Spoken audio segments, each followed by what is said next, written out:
Hello students, आज हम पढ़ रहे हैं क्लास 8 साइंस का पहला chapter crop production and it's management. तो इस चैप्टर को पढ़ने से पहले हमको ये पता होना चाहिए कि क्रॉप होती क्या है।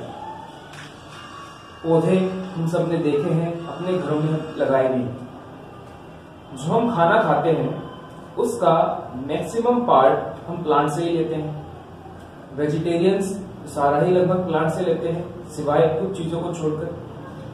तो जब हम प्लांट से फूड लेने के लिए या कोई ऐसी चीज लेने के लिए जिससे हम कुछ पैसा कमा सके, यानी कि हम उस पौधे को कमर्शियल बना दें और उसको बड़ी संख्या में, बड़ी मात्रा में एक जगह पर लगाएं जिसे हम फील्ड या खेत कहते हैं, तो वो पौधा क्रॉप या फसल कहलाता है।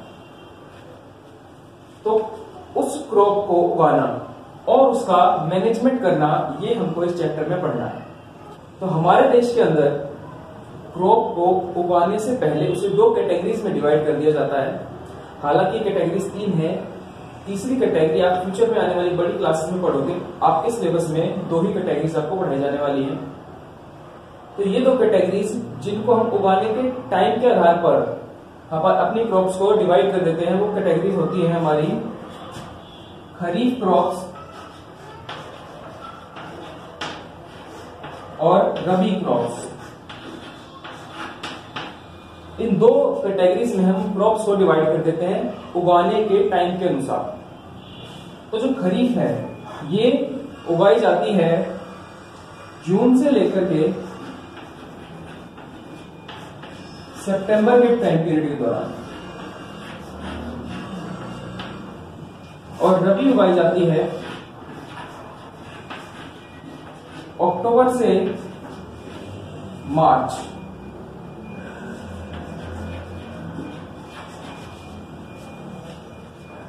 अब इन टाइम पीरियड को बांटने की हमें जरूरत क्यों पड़ी? तो हमें पता है कि जून से लेकर सितंबर तक काफी गर्मी होती है और मॉनसून भी इसी दौरान आता है। तो इस दौरान जो फसलें उगाई जाती हैं उन्हें अच्छी मात्रा में पानी की जरूरत होती है और गर्मी की जरूरत होती है। इस वजह से इस टाइम पीरियड को चुना गया, और जो फसलें ज्यादा गर्मी और ज्यादा पानी वाली होती है उन्हें हम कहते हैं खरीफ क्रॉप्स। दूसरी ओर है रबी क्रॉप्स, जो अक्टूबर से मार्च के दौरान आती है, यानी कि अक्टूबर से धीरे धीरे सर्दियां पड़नी शुरू हो जाती है, लगभग मार्च तक चलती है, और इस दौरान बारिश भी कम होती है। तो ऐसी फसलें जिन्हें पानी कम चाहिए और जिन्हें ठंड चाहिए, गर्मी कम चाहिए, गर्मी नहीं चाहिए, वो फसलें उगाई जाती है हमारी अक्टूबर से लेकर मार्च के दौरान। फॉर एग्जाम्पल खरीफ में हम लोग उगाते हैं पैडी, इसको हम राइस हमको मिलता है, मेज यानी मक्का और सोयाबीन।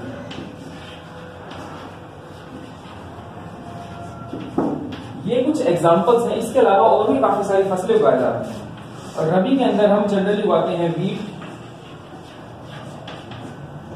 मिलेट, बाजरा, मिलेट मतलब बाजरा, मटर। तो ये कुछ एग्जांपल्स हैं हमारे रबी क्रॉप्स के। अब जब हम फसल को समझ चुके हैं कि क्रॉप होती क्या है, तो अब हमारे फसल का प्रोडक्शन शुरू होता है, उसका मैनेजमेंट शुरू होता है। तो फसल प्रोडक्शन और मैनेजमेंट के दौरान हमारे 6 मेन स्टेप्स होते हैं जिनका हमें पालन करना पड़ता है, जिनको फॉलो करना पड़ता है। अगर ये सभी स्टेप्स हमारे ढंग से फॉलो होते हैं तो हमारी क्रॉप की प्रोडक्शन भी अच्छे से होगा और उसका मैनेजमेंट भी अच्छे से होगा। तो ये हमारे 6 स्टेप्स होते हैं। Number 1, preparation of soil.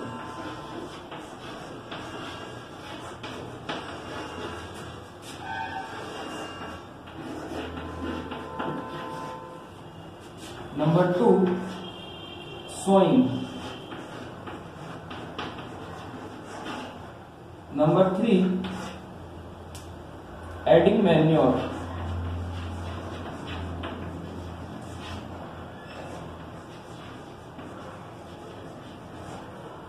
Number 4,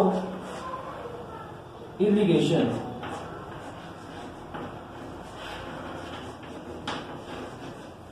number 5,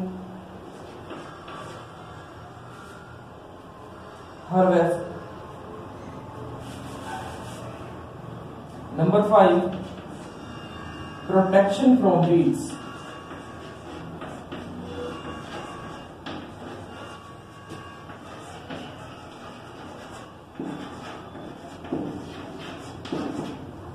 number 6, harvesting.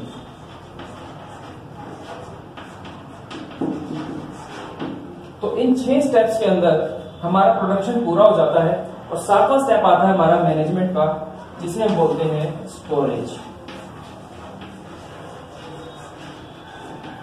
तो ये 6 मेन स्टेप्स होते हैं क्रॉप प्रोडक्शन और मैनेजमेंट के। अगर हम इनको अच्छे से फॉलो करते हैं, हर बात का ध्यान रखते हैं, तो हमारी क्रॉप बहुत अच्छे से पैदा होगी और उसका अच्छा मुनाफा किसान कमा सकते हैं।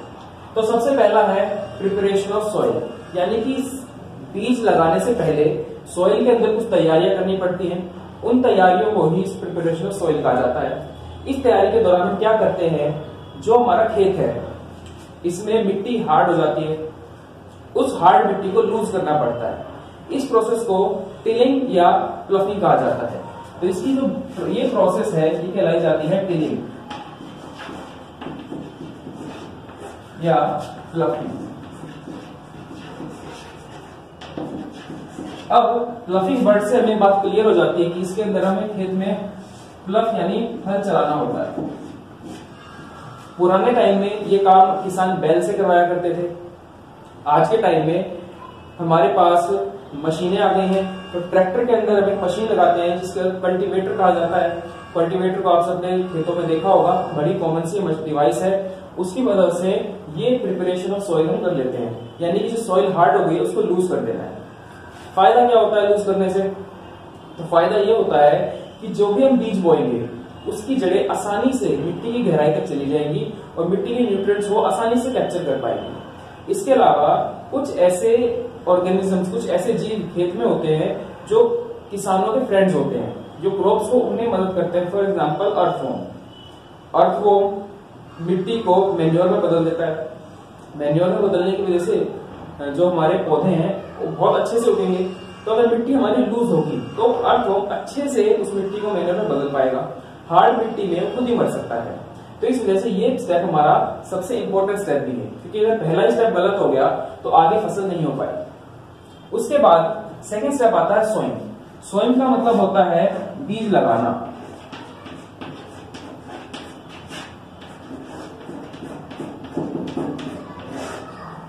अब मिट्टी हमारी तैयार हो गई, अब उस मिट्टी के अंदर हमको बीज लगाना होता है।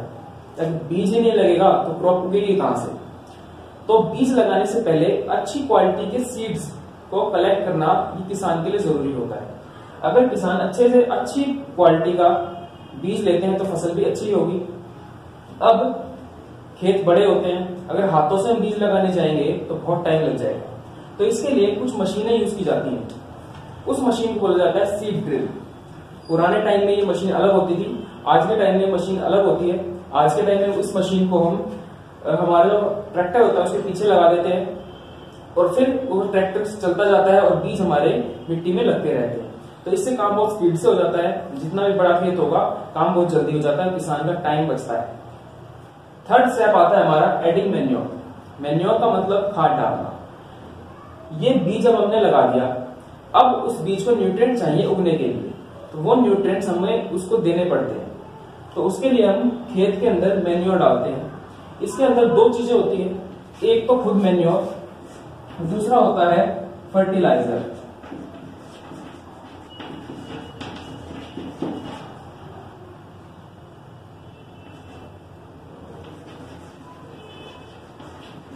मैन्योर नेचुरल होता है और फर्टिलाइजर केमिकल से बनता है।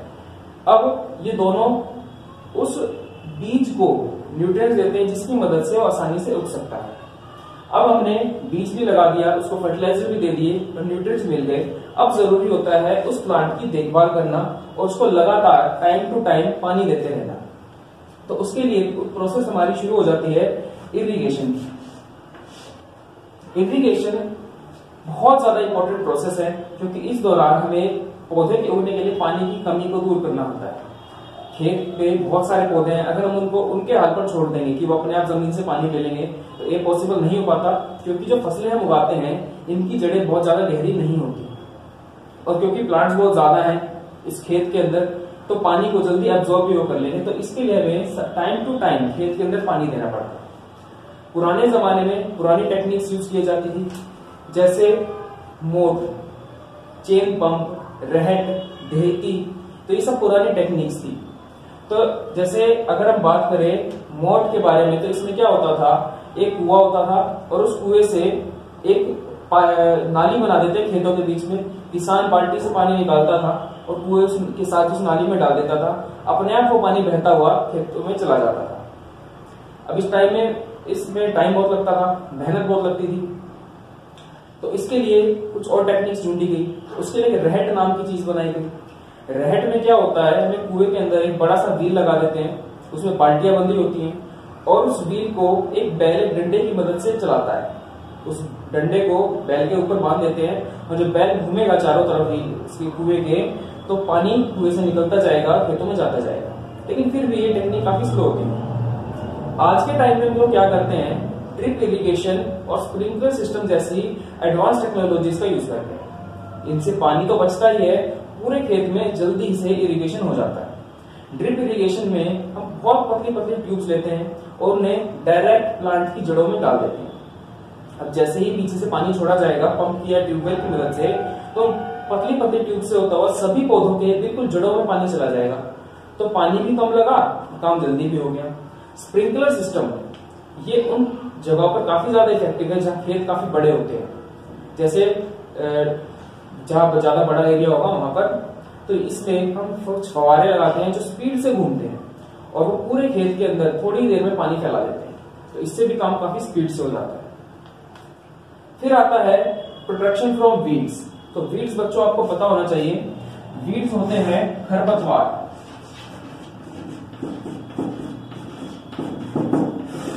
अब खरपतवार या वीड्स ऐसे पौधे होते हैं जो अपने आप उग जाते हैं खेत के अंदर, और ये इतने ज्यादा चालाक पौधे इनको कह सकते हैं कि ये न्यूट्रिएंट्स हमारे क्रॉप से जल्दी एब्जॉर्ब कर लेते हैं।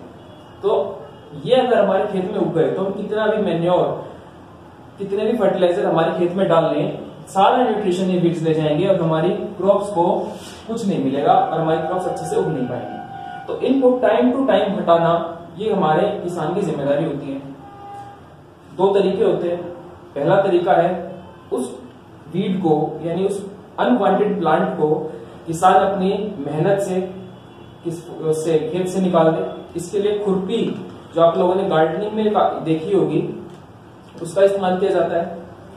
ये काम मेहनत वाला होता है, अगर वीड्स बहुत ज्यादा हैं तो बहुत टाइम लगेगा। तो इसके लिए किसान क्या करते हैं कि कुछ केमिकल्स का यूज करते हैं। ये केमिकल्स होते हैं वीडीसाइड्स। ये खास तरह के केमिकल्स होते हैं जिनको हम पानी में मिलाकर प्लांट्स को छिड़काव करते हैं। इनका कॉम्बिनेशन कुछ इस तरह का होता है कि उस खेत में जो हमारे वांटेड प्लांट्स यानी क्रॉप्स हैं उनको ये कोई नुकसान नहीं पहुंचाते, लेकिन इन वीड्स को खत्म कर देते हैं। हालांकि ऐसे केमिकल का इस्तेमाल बहुत ध्यान से करना चाहिए क्योंकि ये खुद किसान के लिए भी हार्मफुल हो सकते हैं, और अगर ज्यादा मात्रा में खेत में डल गए तो क्रॉप्स को भी नुकसान पहुंचा सकते हैं। लास्ट स्टेप क्रॉप प्रोडक्शन का हमारा है हार्वेस्टिंग। हार्वेस्टिंग का मतलब अब हमारी फसल तैयार हो गई, वो पक गई, अब उसको काटना है। उसको काटने के लिए पुराने जमाने में जो चीज यूज करी जाती थी उसको कहा जाता था सिकल। दराती इसको हम हिंदी में बोलते हैं। किसान खेतों में जाते थे, फसल को पकड़ते थे और दराती से काटते जाते थे। आज भी हमारे देश में बहुत सारी जगहों पर इसी का इस्तेमाल किया जाता है। बहुत मेहनत वाला काम होता है, बहुत ज्यादा टाइम लगता है। खेत अगर बड़ा हो और किसान थोड़े हों तो ये काम बहुत लंबा चल सकता है और फसल खराब भी हो सकती है। तो इसीलिए आज के टाइम में हम टेक्नोलॉजी का यूज करते हैं। हमने मशीन बनाई हार्वेस्टर। ये हार्वेस्टर तेजी से सारी फसल को काट देता है और टाइम की और मेहनत की काफी ज्यादा बचत होती है। और अब मैनेजमेंट का हमारा स्टेप आता है स्टोरेज। हमने फसल अच्छे से उगाई, उसको अच्छे से काटा, लेकिन अगर हमने स्टोरेज पर ढंग से नहीं किया तो सारी फसल हमारी बर्बाद हो जाएगी। जो अनाज हमने उगाया, जो फल सब्जियां हमने उगाई, वो सब खराब हो जाएगी। तो इसके लिए सबसे जरूरी है स्टोरेज टैंक्स बनाना। ये स्टोरेज टैंक्स खेत के अंदर भी बनाए जा सकते हैं, खेत से दूरी पर भी बनाए जा सकते हैं। जनरली अगर हम अमेरिकन कंट्रीज या यूरोपियन कंट्रीज में देखें तो वहां खेत के अंदर ही बड़े बड़े सिलेंड्रिकल टैंक्स बनाए जाते हैं जिन्हें कहा जाता है साइलो। ये साइलो मेटल के बने होते हैं, काफी बड़े होते हैं और किसान जैसे फसल काटते हैं तुरंत इनके अंदर भर देते हैं। फिर वहां से इनको ट्रक्स में भरकर बड़ी बड़ी ग्रेनरीज के अंदर ले जाया जाता है। जैसे हमारे इंडिया के अंदर एफसीआई एक संस्था है जो बड़ी बड़ी ग्रेनरीज बनाती है, जिन्हें हम आम भाषा में एफसीआई गोदाम भी बोल देते हैं। तो वहां पर अच्छे से इनका स्टोरेज होना चाहिए। स्टोरेज करते समय कुछ बातों का खास ध्यान रखना चाहिए कि वहां पर मॉइस्चर बिल्कुल ना आए, क्योंकि हमारे जो ग्रेन्स होते हैं मॉइस्चर इनका दुश्मन होता है। अगर मॉइस्चर इनके पास गया तो ग्रेन्स किसी काम के नहीं है, वो जानवर भी नहीं खाएंगे। मॉइस्चर से उनको बचाना, उनमें चूहे या कीड़े मकोड़े ना लगे, इस तरह से इनको पैक करके रखना। जो टेम्परेचर है उस ग्रेनरी का वो मेंटेन हो कि हमारी फसल खराब ना हो, इन सब बातों का ध्यान रखना चाहिए। तो ये सब बातें अगर हम ध्यान रखते हैं, सातों स्टेप, तो हमारी क्रॉप अच्छे से प्रोड्यूस भी होगी, अच्छे से मैनेज भी होगी और सभी को फायदा देगी। तो ये था आपका साइंस का फर्स्ट चैप्टर। आसान चैप्टर है, अपनी बुक को आप ध्यान से पढ़िए, आसानी से आपको समझ में आ जाएगा।